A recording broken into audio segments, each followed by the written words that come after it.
Welcome to your on YouTube channel agri news. I hope आप सब अच्छे होंगे। तो इस वीडियो में हम लोग बात करेंगे कि CUET क्या है, इसका सिलेबस क्या है और आपको क्या क्या पढ़ना है। तो इस वीडियो में हम इसी के बारे में बात करेंगे। तो आइए वीडियो को स्टार्ट करते हैं।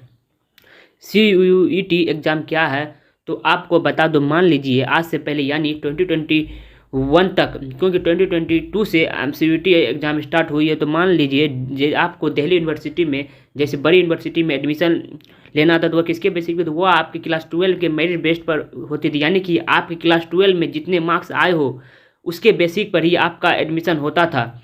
अब बहुत सारे भारत में ऐसे छात्र हैं जो डिफरेंट जगह से आते हैं, डिफरेंट बोर्ड से आते हैं। तो मान लीजिए कोई बच्चा है बिहार बोर्ड वाला, कोई बच्चा है यूपी बोर्ड वाला, और कोई बच्चा है बंगाल बोर्ड वाला, और कोई बच्चा CBSE बोर्ड वाला हो। तो कोई अलग अलग बोर्ड के बच्चे होते हैं। अब अलग अलग बोर्ड के बच्चे होंगे तो सबका मार्क्स भी अलग अलग होंगे। माना जाता था कि जो स्टेट बोर्ड होते हैं, जैसे बिहार बोर्ड, यूपी बोर्ड, यहाँ पर नंबर लाने 12 में बहुत ही कठिन होते थे। जहाँ बच्चे को 92% आ रही थी वही बिहार बोर्ड में, और यूपी बोर्ड में मुश्किल से वही CBSE ICSE वाले को 99% और 100% और 99.99% आ जाती थी स्टूडेंट को। तो ऐसे में इस बच्चों का एडमिशन जरूर दिल्ली यूनिवर्सिटी जैसे बड़े यूनिवर्सिटी में हो जाता था, जिनका 99.99% 99% और 100% आ रहे हैं।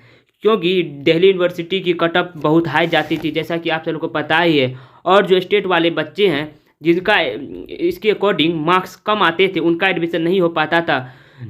इसी को ख़त्म करने के लिए कॉमन यूनिवर्सिटी एंट्रेंस टेस्ट निकाला गया, जो NTA के द्वारा कंडक्ट कराया जाता है, तो जिसे CUET कहते हैं। तो UGC और NTA ने मिलके ये सोचा कि क्यों ना ऐसा किया जाए कि एक ऐसा एग्ज़ाम निकाला जाए जिसके थ्रू आप लोग कोई भी सेंट्रल यूनिवर्सिटी में पढ़ सकती हैं। सभी सेंट्रल यूनिवर्सिटी के अलग अलग एग्ज़ाम देने की ज़रूरत नहीं है।